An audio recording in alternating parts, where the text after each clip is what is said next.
नमस्कार। आज मैं कक्षा 10 के पद्य विभाग के पाठ 9 का काव्य पढ़ा रही हूँ, जिसका नाम है संगतकार। इसके रचयिता हैं मंगलेश डबराल।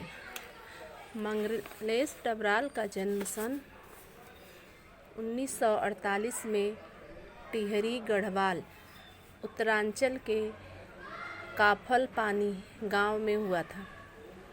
उनकी शिक्षा दीक्षा देहरादून में हुई थी।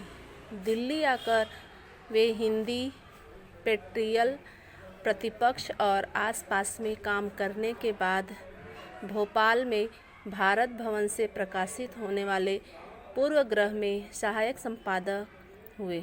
इलाहाबाद और लखनऊ से प्रकाशित अमृत प्रभात में भी कुछ दिन नौकरी की। सन 1983 में जनसत्ता अखबार में साहित्य संपादक का पद संभाला। कुछ समय सहारा समय में संपादन कार्य करने के बाद आजकल वे नेशनल बुक ट्रस्ट से जुड़े हैं। मंगलेश डबराल के 4 कविता संग्रह प्रकाशित हुए हैं। पहाड़ पर लालटेन, घर का रास्ता, हम जो देखते हैं और आवाज़ भी एक जगह है। उन्हें साहित्य अकादमी पुरस्कार पहल सम्मान से भी सम्मानित किया गया है। उनकी ख्याति अनुवादक के रूप में भी है। मंगलेश की कविताओं के भारतीय भाषाओं के अतिरिक्त अंग्रेजी, रूसी, जर्मन, स्पेनी, पोलस्की और कलगारी भाषाओं में भी अनुवाद प्रकाशित हो चुके हैं। कविता के अतिरिक्त वे साहित्य, सिनेमा, संचार माध्यम और संस्कृति के सवालों पर नियमित लेखन भी करते हैं। मंगलेश की कविताओं में सामंती बोध, एक पूंजीवादी छल छद्म दोनों का प्रतिकार है। वे एक प्रतिकार किसी शोर शराबे के साथ नहीं, बल्कि प्रतिपक्ष में एक सुंदर सपना रचकर करते हैं। उनका सौंदर्य बोध सूक्ष्म है और भाषा पारदर्शी। अब हम इनके द्वारा रचित काव्य संगतकार पढ़ेंगे।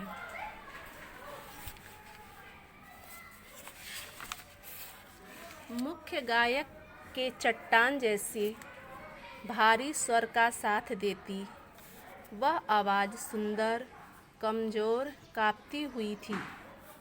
वह मुख्य गायक का छोटा भाई है या उसका शिष्य, या पैदल चलकर सीखने आने वाला दूर का कोई रिश्तेदार।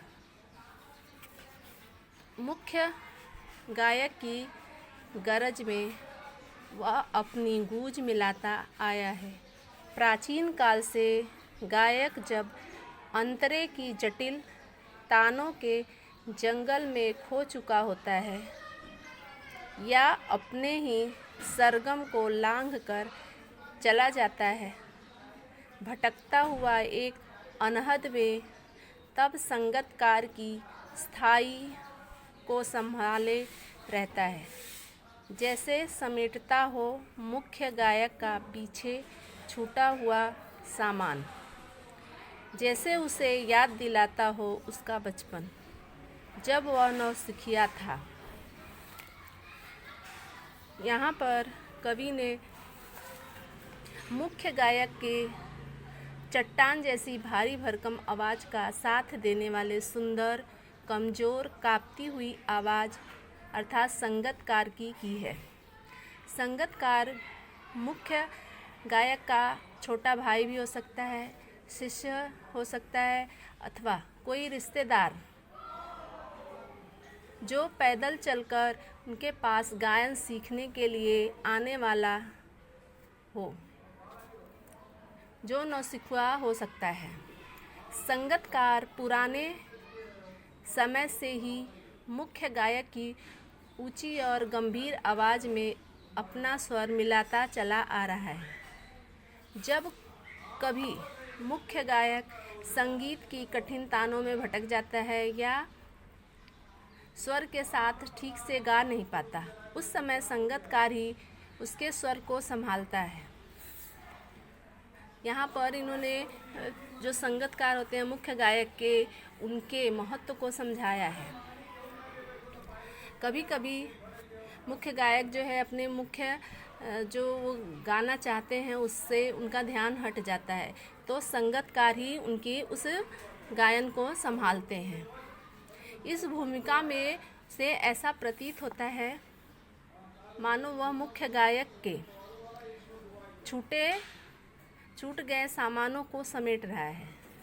ऐसा करके वह मुख्य गायक को यह एहसास दिलाता है कि जब मुख्य गायक नौसिखुआ था तब वह भी ऐसा ही करता था, अर्थात वह नौसिखिया होते हुए भी मुख्य गायक के गीत को संभालता है और उसे गलतियां जो वो करता है वह एहसास दिलाता है, जिससे वो उसी पे रुके नहीं, आगे अच्छे से और गाए। उसे एहसास रहे कि मैं भी कभी नौसिखुआ था। उसे इस बात का अहंकार न हो जाए कि वह एकदम परिपक्व हो गया है, आगे उससे गलती नहीं होगी। यह एहसास भी दिलाने का काम संगतकार करता है। तार सप्तक में जब बैठने लगता है उसका गला, प्रेरणा साथ छोड़ती हुई, उत्साह अस्त होता हुआ, आवाज़ से राख जैसा कुछ गिरता हुआ, तभी मुख्य गायक को ढाढ़स बंधाता कहीं से चला आता है संगतकार का स्वर। कभी कभी वह यूं ही दे देता है उसका साथ, यह बताने के लिए कि वह अकेला नहीं है, और यह कि फिर से गाया जा सकता है। गीत गाते गाते कभी कभी मुख्य जो कलाकार होता है वह अपनी स्वर जो उसकी होती है उच्च स्वर जब लेता है तो उस समय उसका जो हौसला है वो थोड़ा कम पड़ जाता है, तो उसके स्वर में स्वर मिलाता हुआ संगतकार उसे ढाढ़स दिलाता है कि हम तुम्हारे पीछे हैं, तुम्हें डरने की ज़रूरत नहीं है। उसे यह लगने लगता है कि उसकी आवाज़ उसका साथ नहीं दे रही है, तब संगतकार उसे उसकी निराशा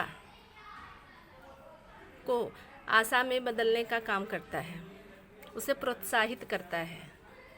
कभी कभी संगतकार मुख्य गायक का साथ देकर उसे इस बात की एहसास दिलाता है कि वह अकेला नहीं है, उसे संकेत देता है कि वह राग बिगड़ गया है, तुम इसे फिर से गा सकते हो।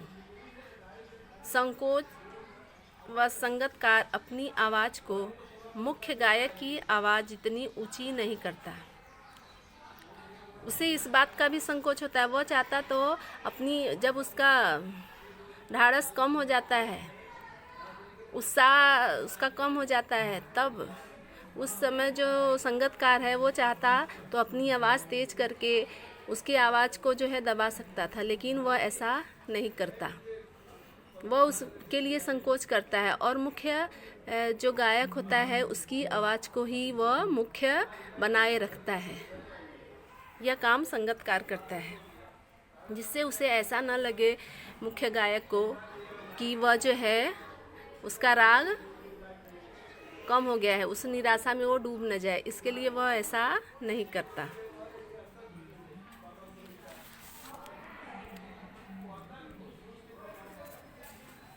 गाया जा चुका राग और उसकी आवाज़ में जो एक हिचक साफ सुनाई देती है या अपने स्वर को ऊंचा न उठाने की जो कोशिश है, उसे विफलता नहीं, उसकी मनुष्यता समझा जाना चाहिए।